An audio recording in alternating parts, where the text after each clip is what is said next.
This PowerPoint is presented to you by Miss Mindshine's 3rd and 4th period Body Structures and Functions class, where we only have one Y. We are talking about diseases and abnormal conditions as listed in our Body Structures and Functions Chapter 7 from DHO textbook. The first disease or disorder that we would like to discuss is amyotrophic lateral sclerosis, abbreviated ALS, and often called Lou Gehrig's disease. This is a group of neurological disorders. It is caused by degeneration. It is a chronic neuromuscular disease. We are not sure of the exact cause, so etiology is unknown, but genetic or viral immune factors are suspected. Nerve cells in the central nervous system that control the voluntary movement of muscles degenerate, which results in a weakening and atrophy or wasting away of the muscles that they control. Initial symptoms may include muscle weakness, abnormal reflexes, tripping and falling, impaired hand and arm movement, and difficulty in speaking or swallowing. As the disease progresses, more muscles are affected, resulting in total body paralysis. In the later stages, the patient loses all ability to communicate, breathe, eat, and move. Mental acuity is unaffected, so an active mind is trapped inside a paralyzed body. There is no cure for ALS, but drugs such as riluzole may slow the progress of the disease. Supportive care that includes physical therapy, occupational therapy, and speech therapy is used to relieve symptoms and improve quality of life. The life expectancy for a diagnosis of ALS is 2 to 5 years from the time of diagnosis. Some patients have slower rates of progression and have survived 10 to 20 years after the diagnosis of the disease. Only 5% live more than 20 years. And if you are familiar with the current events, this disease has been in the news because we had a great mind who recently passed away with this disease. Do you know his name?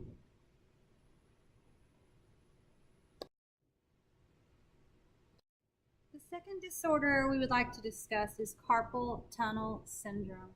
Carpal tunnel syndrome is a progressively painful hand and arm condition that occurs when the medial nerve and tendons that pass through the canal or tunnel on their way to the forearm and the hands are pinched. The pinching occurs because of inflammation in the area, and since there is a limited space because of the ligaments and tendons that enclose the wrist, this causes inflammation, can cause pressure on the nerve. So causes of swelling in this area are repetitive motions. Examples, a mechanic who turns his wrist a certain way while using a wrench frequently, or a secretary who is frequently typing at her computer. Those are common causes, and it's a repetitive motion that causes it. So there's pressure on the nerves and tendons due to the repetitive motions. The symptoms of carpal tunnel syndrome are pain, muscle weakness in the hand, impaired movement of the hand. A classic symptom is pain, numbness, and tingling in the thumb, ring finger, and middle finger. Initially, carpal tunnel is treated with activity modifications, so rest. Let's make the keyboard a better height for your body, ergonomics, things like that. So that's the initial treatment. We also use anti-inflammatory medications such as ibuprofen, aspirin. Those are anti-inflammatories. And then analgesia for pain. And then some steroid injections or splinting to keep the joint immobilized. And it used to be that surgery was the first line treatment for this syndrome. However, we do try to take these initial steps before surgery is considered. Severe cases that don't respond to this treatment may require surgery, And this surgery goes in and cuts the ligaments and tendons that cause that tunnel to be so small, relieve the pressure on the nerve and the tendons. We're going to pause this PowerPoint so we can show you a picture of the carpal tunnel, which is actually the space, that small space is created by the carpal bones and the transverse carpal ligament. And that space is there in order to protect the median nerve.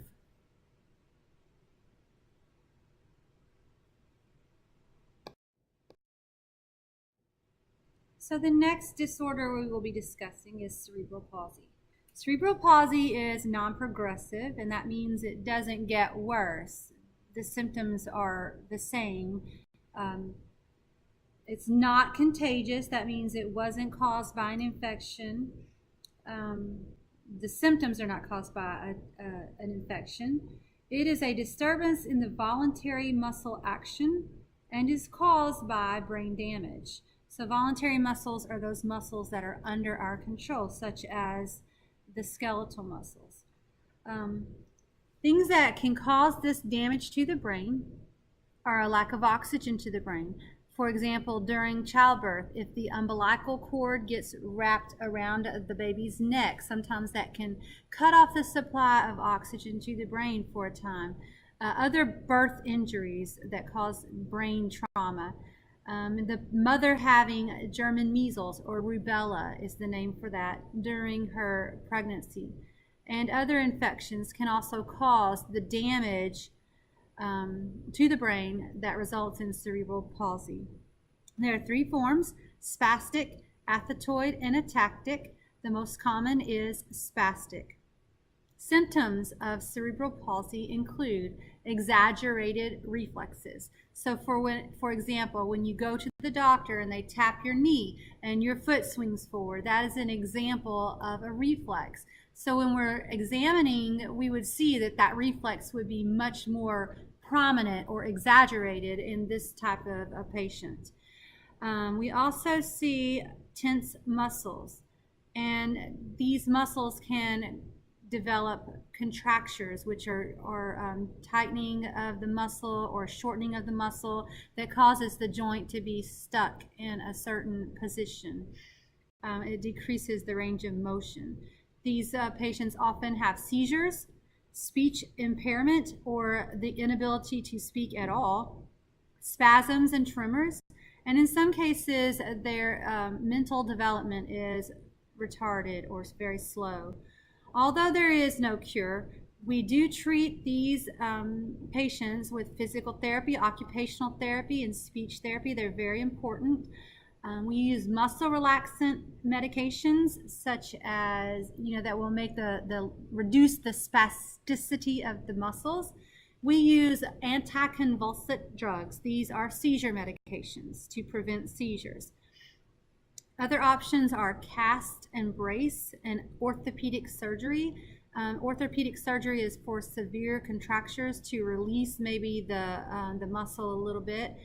In addition, Botox can be injected directly into affected muscles to decrease spasticity.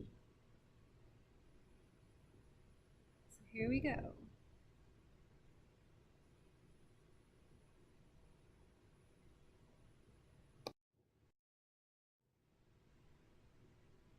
As this slide indicates, we are going to be discussing CVA in class independently. The other name for a CVA, or a cerebral vascular accident, is a stroke.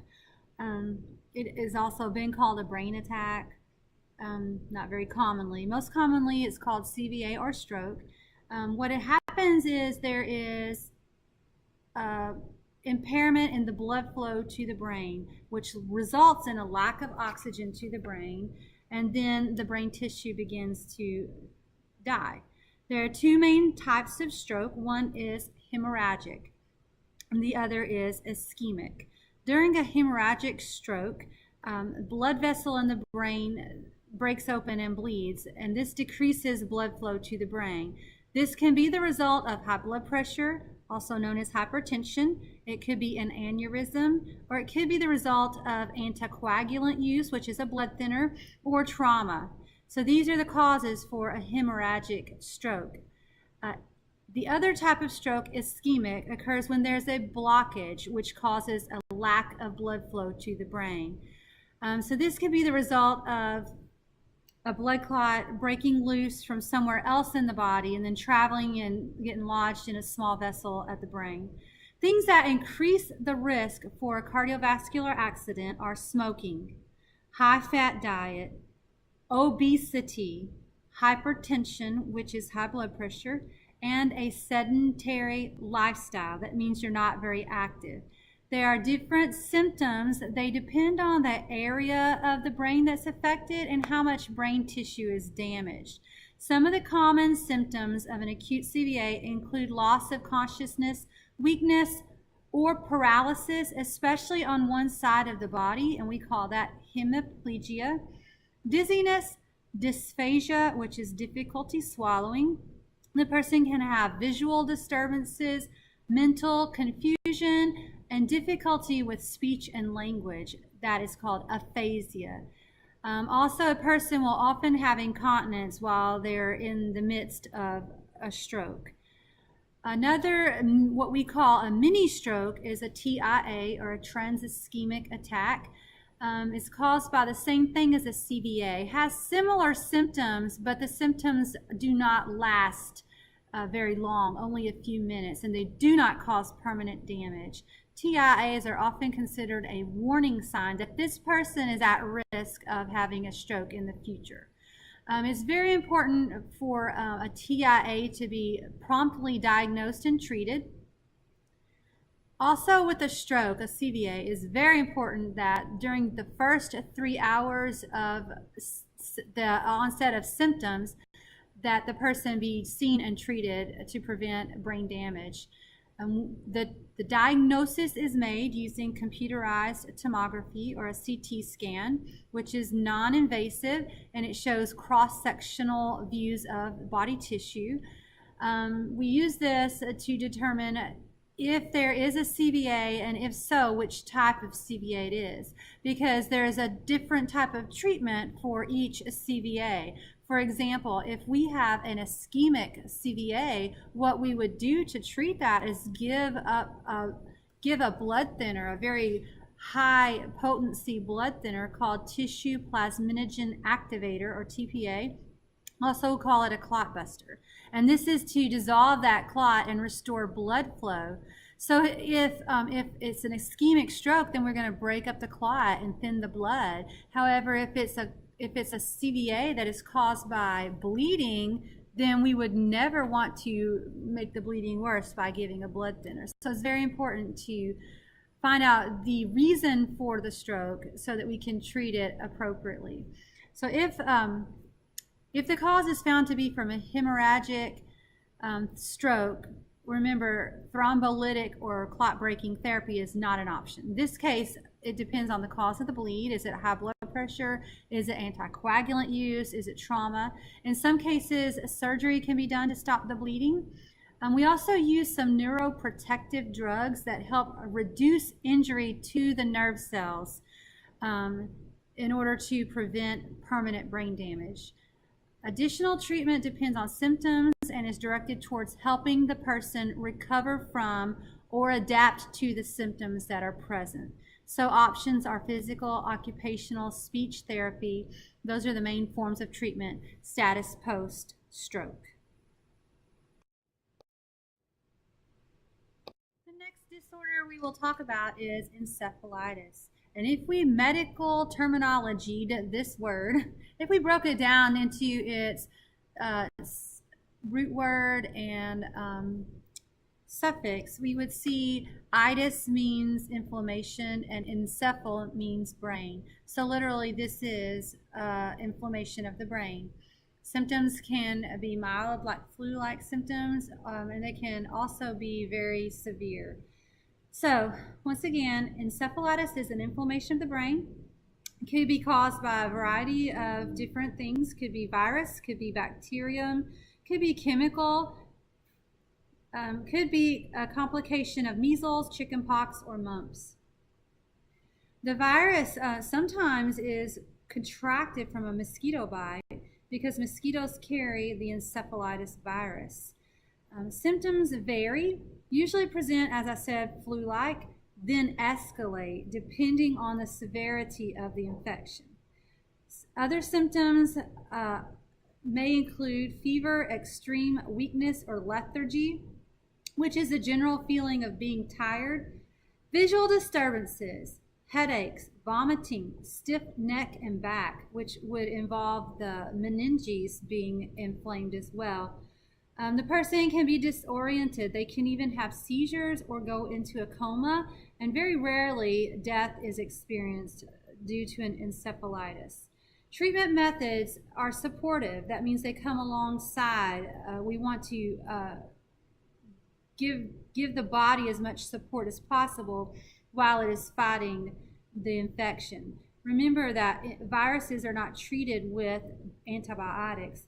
So we can use some antiviral drugs and anti-inflammatory drugs like steroids and things like that. We also want to maintain fluid and electrolyte balance. So you may see this person on IV fluids, okay? Sometimes this person will require medications to prevent seizures. And we also want to monitor and support their respiratory function as well as their kidney function. The brain is very important in maintaining many functions of your body. So here we go. Looks like risk factors are age, a weakened immune system, your geographical region, as in whether the mosquitoes who carry this are present, and also season of the year. And that deals with the mosquitoes as well. Okay, let's talk about epilepsy. Epilepsy is also known as a seizure disorder or seizure syndrome, and this is a disorder of the brain that is associated with abnormal surges of electrical impulses in the neurons of the brain. So we would diagnose this using electroencephalogram, and that will monitor the actual activity in the different areas of the brain and can show us where the seizure originates if the person happens to have a seizure during the testing process. Causes can include genetics, brain injury, birth trauma, tumors, and toxins such as lead or carbon monoxide, or infections. A lot of the cases of epilepsy are idiopathic, which means that there is an unknown cause. It's just spontaneous misfiring in the brain.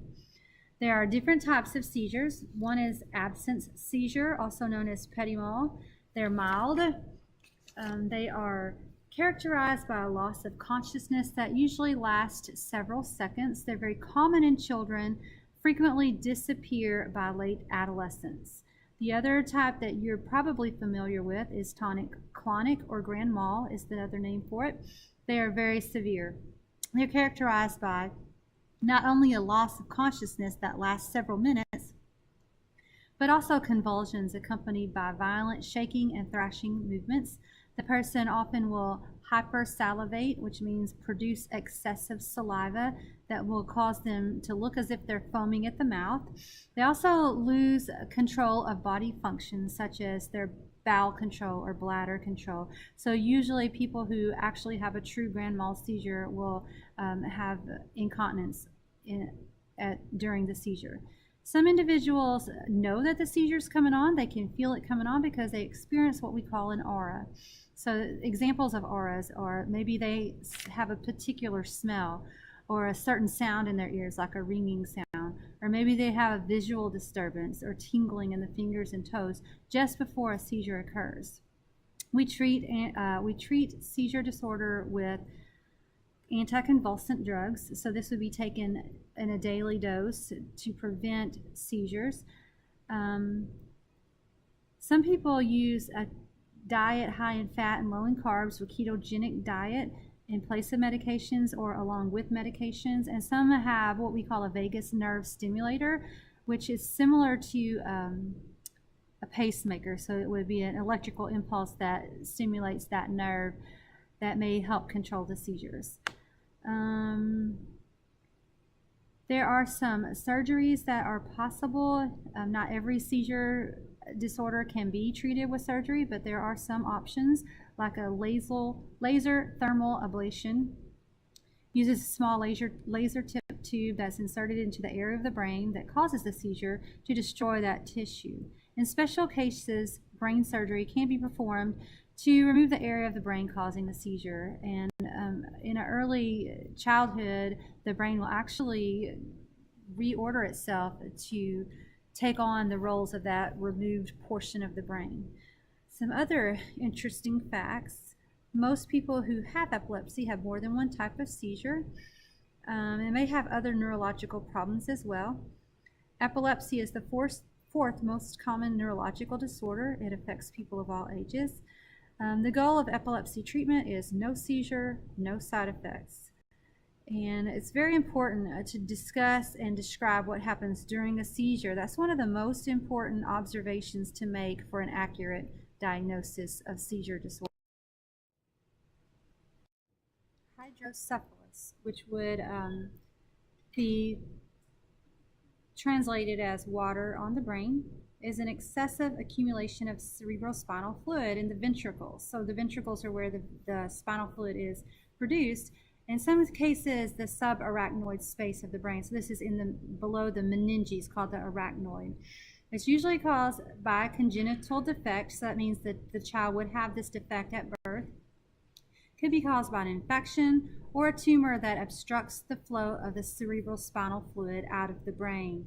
Symptoms include an abnormally enlarged head, prominent forehead, bulging eyes, irritability. The baby may show distended or enlarged scalp veins. And if the pressure prevents proper development of the brain, the baby can also suffer from retardation. If left untreated, the condition is fatal. The condition is usually treated by the surgical implantation of a shunt, which is a tube that will divert fluid from the ventricle into some other part of the body where it can be reabsorbed. Examples would be the veins, the heart, or the peritoneal cavity in the abdomen. So that way the excess fluid can be reabsorbed and take the pressure off the brain. Another option is a ventriculostomy, which is a hole in the bottom of the ventricle, which will allow the cerebrospinal fluid to drain toward the base of the brain and be reabsorbed. This is the most common reason for surgery on the brain in children. One thing to keep in mind is if this shunt is placed and then the child grows, eventually that shunt is going to have to be replaced, usually more than once during a child's lifetime.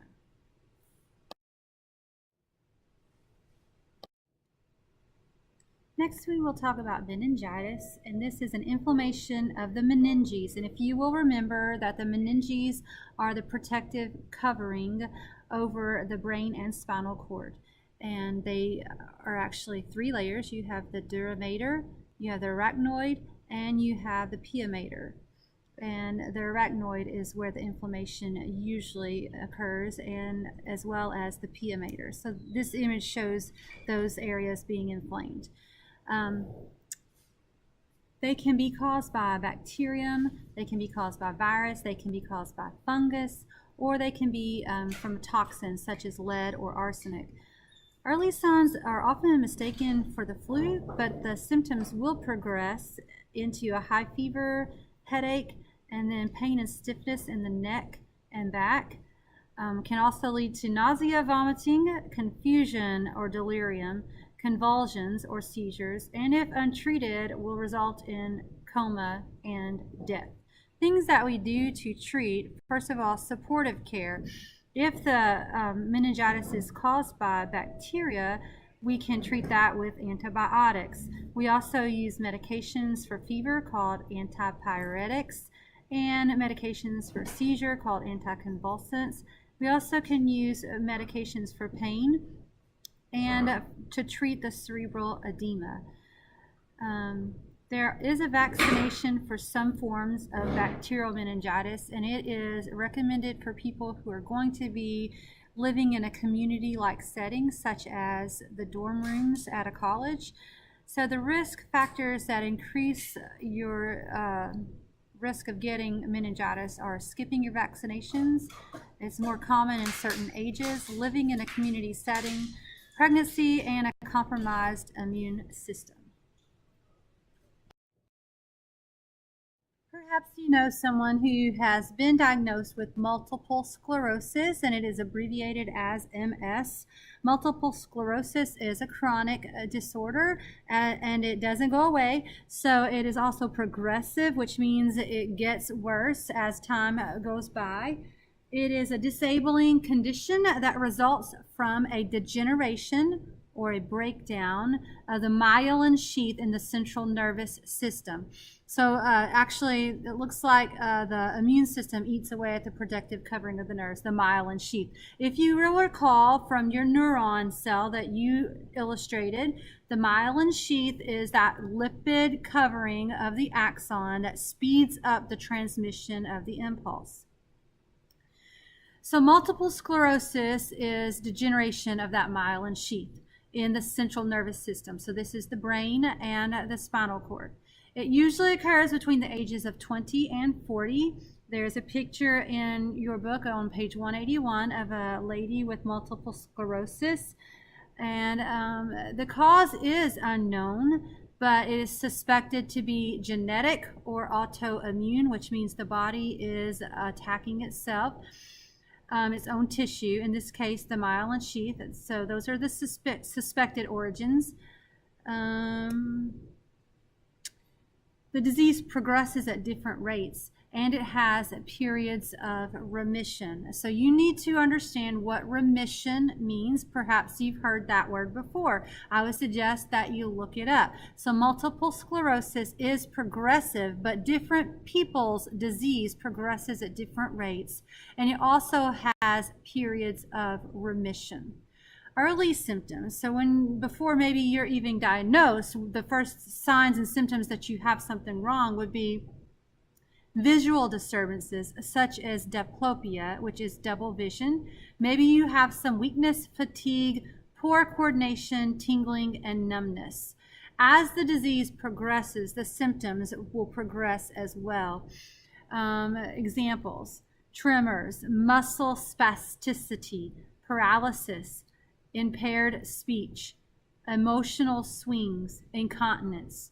And sometimes you'll see these get worse for a period of time and then have a period of remission where the symptoms go away. Perhaps maybe there was a lady at my church who had multiple sclerosis, and one Sunday she came in a wheelchair because she wasn't able to walk at all, but then eventually she would be able to walk again. She had lots of visual problems as well. So it's chronic. There is no cure. There are some medications that are used to slow the rate of progression. One example is beta interferon. Other treatment methods are physical therapy, muscle relaxants to help with the spastic muscles, steroids to help with inflammation, psychological counseling. These are all used to maintain the functional ability as long as possible for patients with multiple sclerosis. Neuralgia. So glossopharyngeal nerve, the trigeminal has branches that go to the eye, the upper jaw and the lower jaw, and then intercostal, like we said, is between the ribs. Okay, just like your book says, paralysis is the loss of voluntary muscle movement and coordination in some part of the body. So your voluntary muscles are those muscles that say, hey, you can move me, I'll volunteer to your command, okay? So sometimes there's the loss of the ability to move and sometimes to feel that part of the body. And it is usually a result of a brain or spinal cord injury that has destroyed neurons and results in a loss of function and sensation below the level of that injury. There are different types of paralysis. Monoplegia affects only one arm or one leg. There is hemiplegia, which we studied in nurse aid. This is very common after a stroke. Could also be caused by a tumor or injury, but hemiplegia is very common after a stroke, which is an injury to the brain tissue. Hemiplegia means you're paralyzed on one side of the body. Paraplegia. Paraplegia is usually caused by a spinal cord injury, such as that obtained in a gunshot wound or a motor vehicle accident. Those are just examples. Paraplegia is paralysis in the lower extremities or lower part of the body. Paraplegia means the person's legs do not have sensation or are unable to move.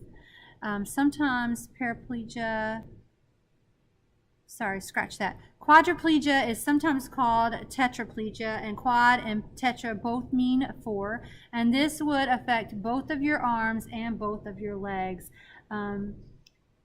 Quadriplegia is also usually due to a spinal cord injury, and this would be in the cervical area of the spinal cord. It's very important to remember that a person who experiences quadriplegia may also have paralysis that affects the lungs. So this person may need to be on a respirator or a breathing machine.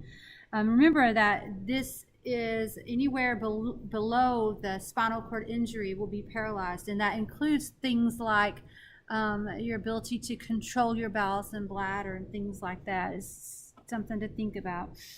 There is currently no cure for spinal cord injury. Much research is being directed towards repairing spinal cord damage, including nerve reconstruction. Basically, at this point, the treatment is supportive, including physical therapy and occupational therapy, and preventing injuries such as decubitus ulcers or pressure ulcers.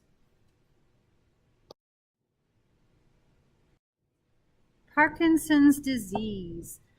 This is a chronic progressive condition involving degeneration of the brain cells, specifically, predominantly, I would say, the dopamine producing neurons or brain cells. And remember that dopamine is a neurotransmitter, and neurotransmitters are necessary at the synapse between neurons to go ahead and send the signal to the impulse to the next nerve cell. So Parkinson's is degeneration of the brain cells. It usually occurs in people 50 years of age or over. Symptoms include tremor, stiffness, muscular rigidity, and a forward-leaning position.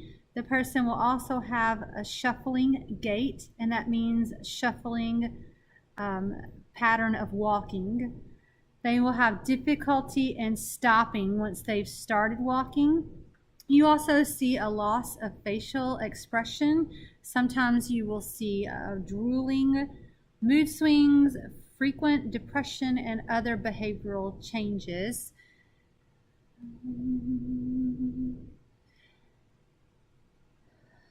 There is no cure, but there are drugs that we use. Levodopa and dopamine agonists and MAO-B inhibitors are used to relieve symptoms. So several medications that are used alone and in combination to relieve symptoms. There are also deep brain stimulation therapy. That's an implantable device that has been proven to reduce some of the symptoms of Parkinson's. In some cases, surgery can be performed to selectively destroy a small area of the brain, and that is in order to control the involuntary movements that are a result of Parkinson's. Physical therapy is very common with Parkinson's, and it is used to reduce the muscle rigidity and to maintain the range of motion as long as possible. We also want to reteach them safety with their unsteady gait and as much occupational therapy assistance as possible to keep them independent as long as possible. The last disorder we will talk about is shingles, and shingles is caused by the varicella zoster virus. It's the same virus that causes chickenpox. Also, it can be called herpes zoster. So this is an acute inflammation of nerve cells caused by this virus. The person who has shingles can pass that rash on to another person who have not had chickenpox. So it's a reactivation, really, of chickenpox. This occurs through direct contact with open sores. So a person who has shingles is put on some isolation precautions. However, the infected person will develop chickenpox, not shingles. So if I was to come in contact with a person's shingles, maybe the drainage from a shingles wound or sore, and I had not had chickenpox or been vaccinated for chickenpox, then I would actually get chickenpox instead of shingles. So shingles, back to shingles, there are some places that it commonly occurs. One place is the thoracic area. What you're going to see is pain that tracks along the nerve that is inflamed. And this is not going to happen on both sides of the body. It's going to be unilateral. So you're going to see it on one side of the body. It's going to follow the path of the affected nerves. And so you're not only going to see the pain, but you're also going to see the integumentary system be involved here with these blister-like lesions. So once again, the pain is going to follow the track of the nerve, and then the fluid-filled vesicles are going to start to appear on the skin. I'm going to get some redness, itching, fever, abnormal skin sensations, just like chickenpox, except chickenpox is systemic all over. If you catch it quickly and antiviral medications are started promptly, that can decrease the severity and duration of the symptoms. Treatment is directed toward relieving pain and itching until the inflammation subsides, which can take usually 2 to 6 weeks. The treatment of choice for the antiviral is acyclovir, and once again, it needs to be started right when that rash appears, or else it's really not terribly effective. There is the option for a chickenpox vaccine during childhood or a shingles vaccine as an adult to minimize the risk of developing shingles.